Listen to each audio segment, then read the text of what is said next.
वो भी वो कैसा, अगर इनकी पोस्ट देखेंगे तो कभी हंसेंगे और कभी रोएंगे भी, ऐसा भी होता है। दिनेश शांडिल्य जी हमारा अभिवादन स्वीकार करें। धन्यवाद आपका। वो खड़े उधर, धन्यवाद। हाँ, सुरेंद्र खेड़ा जी पहले अपनी बात कहेंगे, उसके बाद उनका सम्मान करेंगे।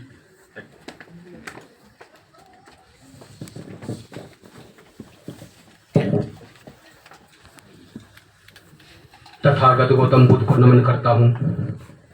मंच पर आसीन हमारे सभी सम्मानित अतिथिगण, उनको सादर प्रणाम करता हूँ। बहुत बड़ी बड़ी हस्ती अध्यक्षता कर रहे डॉक्टर किरण सिंह जी, मुख्य अतिथि पूर्व प्रशासनिक अधिकारी आर के भटनागर जी, और उन्हीं के समकक्ष बैठे हमारे डोरेलाल भास्कर जी, मंगल सिंह जी, हमारे ही विद्यालय के प्रधानाचार्य जी अरुण पाल आत्रे जी, प्रबंधक अनंत पाल जी, और बहुत ही ओजस्वी कवि सतपाल सत्यम जी, और राष्ट्रीय काव्य संग्रह मंच को भली भांति बहुत ही अच्छी तरह से लीड करने वाली हमारी बहन नीलम मिश्रा जी, और सुभारती से चलकर आए राजकुमार के सागर जी, खुर्जा से चलकर आए प्रधानाचार्य अवस्थी जी, और कौशल कुमार जी हमारे पिता तुल्य। मैं सभी का हृदय के गहराइयों से सम्मान करता हूँ, और ये मेरे लिए बहुत ही अद्भुत क्षण है कि मेरे 30 साल बाद आज वो सपना पूर्ण होने जा रहा है जो कभी मैंने 30 साल पहले देखा था। मैं 30 साल पहले पढ़ता था मेरठ कॉलेज में, और ये एक बुराई वाली बात है लेकिन सच्चाई मैं आपके सामने रखूंगा। कई बार मैंने क्लास बंक करके जिस ओजस्वी कवि के कविता को सुनने के लिए क्लास से बंक मारा, आज वो मेरे सामने बैठे हैं हरिओम पाल। मैं अभिभूत हूँ। बहुत लंबा इंतजार किया है मैंने आज के दिन के लिए, बहुत लंबा इंतजार किया है, और सर से प्रेरणा ली। मैंने एक लव्य की तरह इनको गुरु माना। ये मेरे साहित्य गुरु ही नहीं, ये मेरे परंपरागत गुरु है। उसी विद्यालय में गुरु थे जहां पर मैं पढ़ता था, और फिर इनसे मैंने बहुत कुछ सीखा। साहित्य के क्षेत्र में भी इनसे मैंने बहुत कुछ सीखकर आज मैं इस मुकाम पर हूं कि मैंने अपनी किताब उड़ता पंछी लिखकर आपके सामने प्रेषित की। बहुत भावनाएं है मेरी इस किताब में, बहुत मेहनत की है मैंने, बड़ा संघर्ष किया है। मैं एक छोटे से गांव से निकल कर आया हूं। मुझे नहीं लगता था कि मैं इस मुकाम तक पहुंच जाऊंगा, लेकिन शायद नियति को मेरा संघर्ष पसंद आया, नियति को मेरी मेहनत पसंद आई, और आज मैं आप लोगों के बीच में, इतने बड़े बड़े विद्वानों के बीच में, इतने बड़े बड़े साहित्यों के बीच में मैं खड़ा हूँ। बहुत अभिभूत हूँ, बहुत भावुक हूँ। मैं सबका आशीर्वाद चाहता हूँ, और मेरे सामने ये जो सभी मेरा हौसला अफजाई के लिए आए हैं, मैं सबका हाथ जोड़कर सत्कार करता हूँ, आदर करता हूँ, सबका अभिनंदन करता हूँ। मैं अपनी किताब के बारे में बताऊं तो बहुत ही सामाजिक मुद्दे, बहुत ही संवेदनशील मुद्दे मैंने इसमें रखे हैं। ये पढ़ने के बाद शायद आप सब समझ पाओगे, अभी तो मैं मन से ही कह रहा हूं। मैं निवेदन करता हूं कि एक बार आप जरा इसको पढ़िए, और पढ़ने के बाद आप अपनी राय दीजिए कि जो मैं कह रहा हूं वो सत्य है या नहीं है। मेरी इस यात्रा में भरपूर साथ निभाया है हमारे आदरणीय मंगल सिंह मंगल जी ने। मैं तो पहले जो भी मन में ख्याल तो बहुत आते थे, बहुत विचार आते थे, कभी अखबार पे लिख के फेंक दिया, कभी कागज पे लिख के फेंक दिया। फिर मंगल जी ने मुझे सजेस्ट किया कि भाई अगर आप लिख रहे हो तो इनको छपवाते क्यों नहीं। मुझे उनकी बातें अच्छी लगी, मैंने पूरा संग्रह उनकी देख रेख में किया, उन्होंने भूमिका लिखी, और ये उड़ता पंछी काव्य संग्रह तैयार हो गया। मैं आभार व्यक्त करता हूं डॉक्टर किरण सिंह जी का। उनसे भी मुझे बहुत सहयोग मिला। उन्होंने कदम कदम पर मुझे समझाया, इसकी बारीकियां समझाई, और उसी का नतीजा है कि मैं इस साहित्य के क्षेत्र में एक छोटी सी जो है किताब आपके सामने सम्मुख रख पा रहा हूँ। तो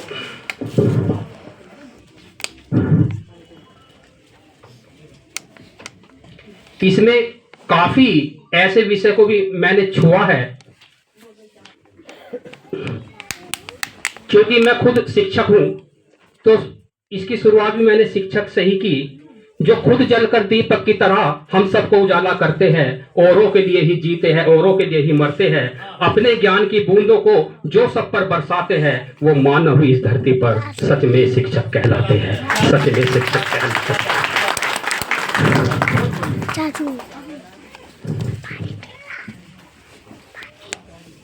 हाँ, इनके स्वागत के लिए बहुत लंबा कार्यक्रम चलेगा। अभी आप बैठ जाइए, बुला लूंगा आपको, प्लीज बैठ जाइए। क्योंकि हर आदमी यहाँ जो आज आया है वो सुरेंद्र खेड़ा जी के लिए आया है, और इनका स्वागत का जो है अभिनंदन का, चादर ओढ़ाने का, माला पहनाने का बहुत लंबा कार्यक्रम चलेगा। चंद्रशेखर मयूर जी और दिव्य जी यहाँ बैठे हैं। बहुत रीना खेड़ी भी यहाँ पे मौजूद है। रीना खेड़ा तो रहेंगे ही। अरे रीना खेड़ी के लिए ताली बजा दो। रीना खेड़ा की वजह से तो ये किताब आई है। एक जोरदार तालियां रीना खेड़ा जी के लिए। खेड़ा नहीं खेड़ी, रीना खेड़ी। देखिए, ये रीना खेड़ा, इनके बिना तो ये काम संभव ही नहीं था। मुझे याद है वह दिन जब मैं कई बार बड़ा परेशान हो जाता था कि मेरी ये पंक्ति नहीं बन रही रात को, तो ये खुद आकर उसमें संशोधन कराते थे कि यहाँ पर अगर ये शब्द रखा जाए तो ये कितनी बढ़िया कविता बन जाएगी। मेरे साथ रात को 2-2 बजे और 3-3 बजे भी जागकर इन्होंने मेरी कविताएं पूरी कराई है। और जब भी मैं कभी काव्य पाठ के लिए बाहर गया तो ये बड़े बोल्डली धमका के कहती है कि पहले मुझे दिखाओ, कहीं ऐसा ना हो कि वहां बेइज्जती करा लो। तो उसको पहले देखा, जांचा, और उसमें जो संशोधन थे जरूरी उसको किया, और तब कहा अब ठीक है, अब आप इसको सुना सकते हो मन से। तो मैं बहुत आभारी हूं अपनी धर्मपत्नी रीना खेड़ा का। इन्होंने इस क्षेत्र में बहुत मेरा साथ दिया है, और मेरा साथ दिया है मेरे बच्चों ने। मैं निकिता भारती, रितिका भारती, आदित्य प्रताप, तीनों ये बड़े एक्सपर्ट है टेक्नोलॉजी में, इनको कंप्यूटर का बहुत अच्छा ज्ञान है। तो जब मैं कभी किसी शब्द में असमंजस में आ जाता था, ये तुरंत गूगल करके निकालते थे कि इसका तो सिनोनिम्स ये है, इसका पर्याय ये है, अगर इसकी जगह ये रखा जाए तो बड़ा अच्छा होगा। तो ये समझिए, ये किताब मेरी नहीं है, ये पूरी फैमिली की है, आपकी है, पूरे समाज की है। ये मेरी किताब नहीं है। बहुत लोगों ने, मेरे साथियों ने, जो भी मेरे साथी रहे, टीचर्स रहे, वहां पढ़ाते हुए पीरियड से अगर हम खाली घंटे जब स्टाफ रूम में बैठे हमने इस पर चर्चा की, तो वहां पर भी किताबों में उन्होंने मुझे सहयोग किया कि इसमें ये विषय आप ले सकते हो, इस विषय को रखो। और मुझे सजेस्ट किया है नशाखोरी, सामाजिक जो है ये संवेदना है नशाखोरी का, तो उस पर कि बहुत जगह जगह कुछ लोग नशे में होकर अपना भविष्य बर्बाद कर रहे हैं, नई पीढ़ी बर्बाद हो रही है। तो उसमें मैंने लिखा, तिल तिल कर मैंने भावी पीढ़ी को मरते देखा है, अपनों को अपनों की ही नजरों से गिरते देखा है, मैंने देखा है रोती बहनों की कत्ती चोटियां, मैंने देखा है भूखे बच्चों को मांगते रोटियां। कैसे लगा रही घरों में आग दिखाना चाहता हूँ, कल के युवा जवानों को एक बात बताना चाहता हूँ, दारू जुए सट्टे का मैं हाल बताना चाहता हूँ, कल के युवा जवानों को एक बात बताना चाहता हूँ। और उस कविता ने इतना असर किया, मैंने जहां जहां इसको पढ़ा वहां की दारू बिक्री बंद हो गई। तो मुझे लगा कि वास्तव में साहित्य के क्षेत्र में मैंने कुछ लिखा, मेरी कलम ने कुछ काम किया। तो कलम बहुत बड़ी ताकत होती है। बड़े बड़े शांति, बड़े बड़े युद्ध जो है खत्म हुए और शांति जो कायम की है वो कलम के बल पर की गई है। तलवार से भी ज्यादा ताकतवर कलम को बताया गया है। और मैंने महंगाई पर लिखा, मिलावट पर लिखा, मेरी कोशिश है बंद हो सब ये रिश्वत के बाजार गरम, मेरी कोशिश है अतिशीघ्र आ जाए उनको लाज शर्म, मेरी कोशिश है नष्ट न हो लोगों का ईमान धर्म, मेरी कोशिश है हो सबके हाथों में केवल नेक कर्म, कुछ राष्ट्रवाद और जज्बात जन जन तक भरना चाहता हूं, मैं देश पे मरना चाहता हूं, मैं देश पे मरना चाहता हूं। बच्चा बच्चा याद करे मैं काम वो करना चाहता हूं, मैं देश पे मरना चाहता हूँ, मैं देश पे मरना चाहता हूँ।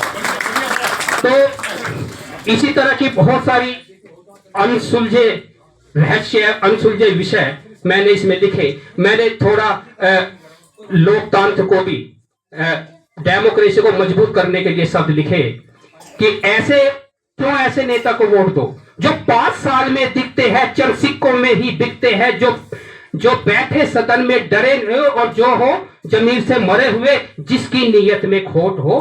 क्यों ऐसे नेता को वोट हो, क्यों ऐसे नेता को वोट हो जो दिखाए तुम्हें केवल सपना, घर भरता रहे हरदम अपना, जो दंगे फसाद करवाता हो, भाई से भाई को लड़वाता हो, जिसके हाथ में गरीबों के तन से छीना लंगोट हो।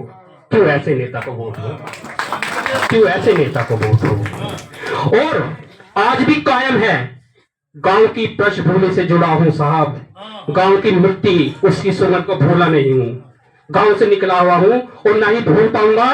और वहां की मैंने कुछ पंक्तियां लिखी, अंग्रेजी जहां कोई दवा नहीं मिलती, दादी माँ की बूटी, जुबा खुले सच कहने को ना कसम कोई खाता झूठी, मन में ना कोई बैर रहे आपस में केवल प्यार रहे, कोई दुखी तो पूरा गांव दुखी, कोई खुश है तो सब साथ हंसे। ये गांव की मिट्टी के बारे में वर्णन किया, क्योंकि कहने को तो बहुत है लेकिन मैं थोड़ी थोड़ी, अभी आपने सर में उस दिन बताया कि किसी ने आज तक चुनाव पे नहीं लिखा। मैंने बताया। हाँ, हाथ में थैला सिर पर पेटी लेकर खतरा जान का, निकल पड़े हैं पालन करने शिक्षक सरकारी फरमान का। जब चुनाव में जाते हैं वो व्यथा मैंने देखी है, मैंने बहुत चुनाव कराए हैं। मैं इस मंच से ये भी कहता हूं कि प्रशासन को वहां की व्यवस्था सही करनी चाहिए, वरना आज भी देख रहे हैं कई बीएलओ ने सुसाइड कर लिया।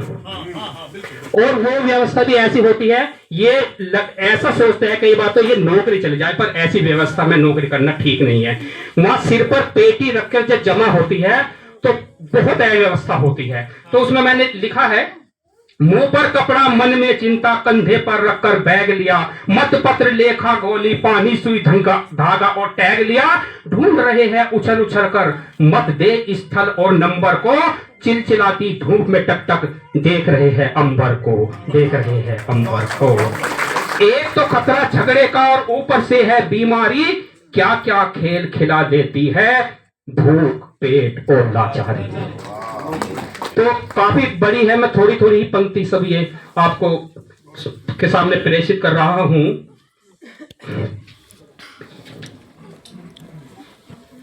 मैंने काफी विषयों को इसमें रखा है, जैसे ये है, वो आंगन के पुराने पेड़ की अब छां नहीं मिलती। ये उन दिनों का मैं ये समझिए लगभग 12 साल मैंने पहले ये कविता लिखी थी, जब मेरी माँ मुझे छोड़कर चली गई थी। उस समय मैं मेरठ ही रह रहा था, तो जब कभी वहां से वापस आता था तो 1 किलोमीटर दूर तक मुझे छोड़ना आती थी। और जब पहली बार मैं वहां से आया, मैं अकेला था, मुझे बहुत महसूस हुआ कि भाई आज माँ मेरे साथ नहीं है। तो तभी मैंने ये पंक्तियां लिखी थी, और ये मेरी वेदना थी, मेरा दुख था, जो मैंने इस किताब के अंदर लिखा।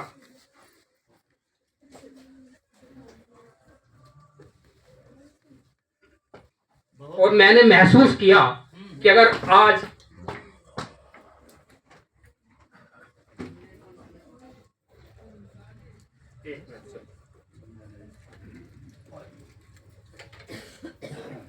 मां नहीं है, तो मैंने लिखा, लगा के तेल बालों में जुल्फे संवारने लग जाती, लेकर के थाली में रोटी वो मुझे पुकारने लग जाती, इस छत के नीचे बैठ जाती चुपके से आकर, मेरी माँ आज अगर होती मेरी नजर उतारने लग जाती, मेरी नजर उतारने लग जाती।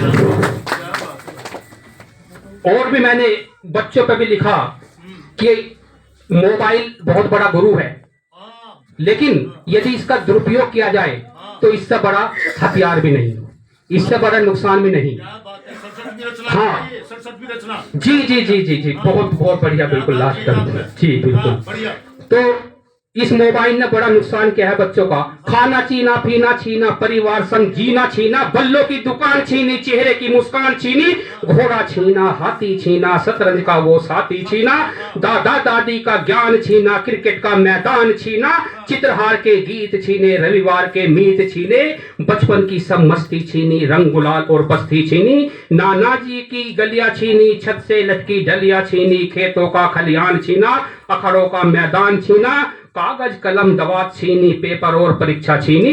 इस मोबाइल की लत ने जाने कितने बच्चों की शिक्षा छीनी, कितनी बच्चों की। हालांकि मोबाइल ने शिक्षा में साथ भी दिया है। अभी पीछे जब कोरोना के समय में ऑनलाइन क्लास चली तो इसी ने सब कुछ संभाला, मगर इसका दूसरा पक्ष भी है। दुर्भाग्यवश बच्चे जब इसका गलत उपयोग करने लग जाते हैं तो एक गलत तस्वीर ही सामने आती है।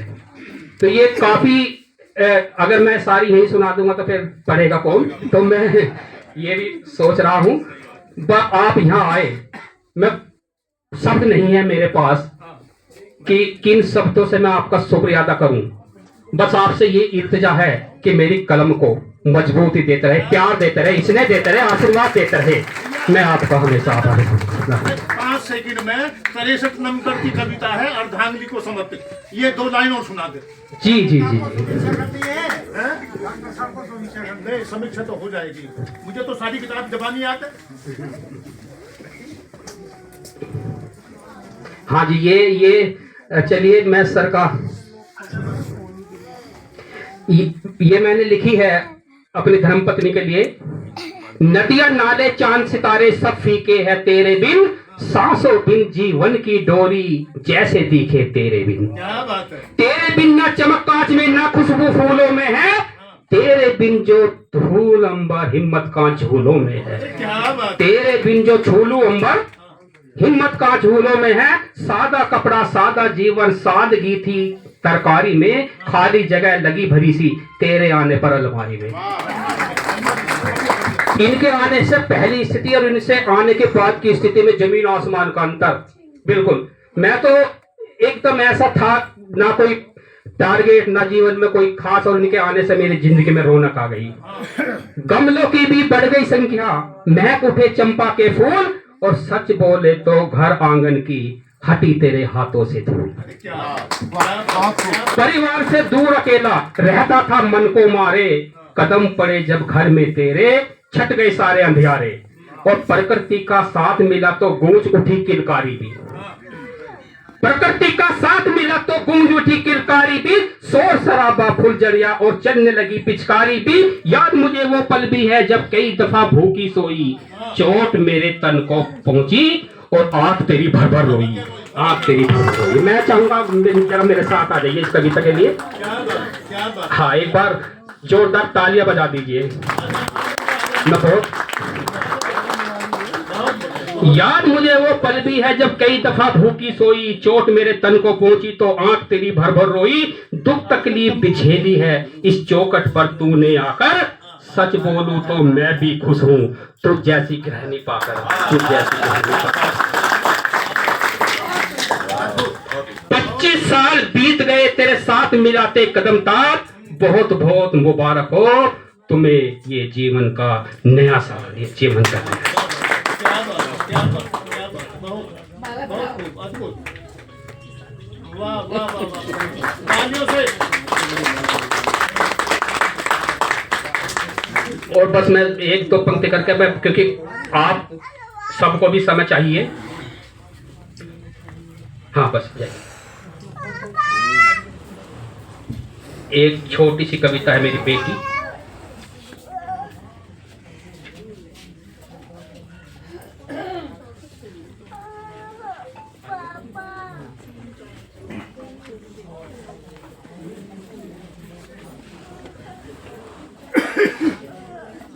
वैसे तो मैंने ये पिता पे भी लिखा है, मातृशक्ति पे भी लिखा है, और हिंदी पे भी लिखा है। हाँ जी, हाँ, बस ये एक छोटी सी कविता पे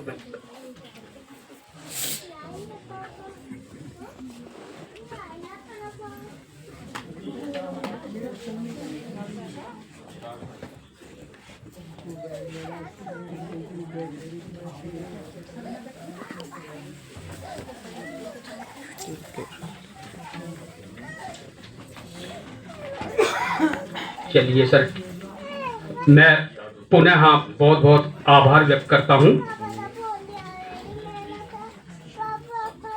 हाँ चलिए ठीक है सर, ये सब कविताएं आपको इस किताब में मिलेगी। मेरी इल्तिजा है, गुजारिश है, प्रार्थना है, रिक्वेस्ट है, आप जरूर पढ़ें इसे, मेरा लिखना सार्थक हो जाएगा। यहाँ पर सभी को ये भेंट की जाएगी और अगर आप इसे ले तो पढ़ना जरूर, मेरी ये इल्तिजा है। कुछ किताबें अलमारी की शोभा बढ़ाते हैं, मैं आपको कहना चाहता हूँ बड़ी मेहनत की है मैंने, ये शोभा तो पढ़ाई की, लेकिन पढ़ने के बाद इसको आप अलमारी में रखना। बहुत बहुत धन्यवाद, बहुत बहुत आभार आपका। जितनी आपने सुनाई है उसके अलावा और भी है क्या? और भी हैं बहुत है। एक बार जोरदार तालियां सुरेंद्र खेड़ा जी के लिए। किसी का फोन गिर गया है बाहर, श्याम मोहन जी से संपर्क कर लें, श्याम मोहन जी के पास है। अपना गिर गया है। किसी का इनका नहीं, इनका गिरता तो ये अनाउंस क्यों कराते हैं? श्याम मोहन जी का गिर गया। अच्छा आपका मिल गया? मिल गया। स्टैंड का प्रचार करने के लिए इनका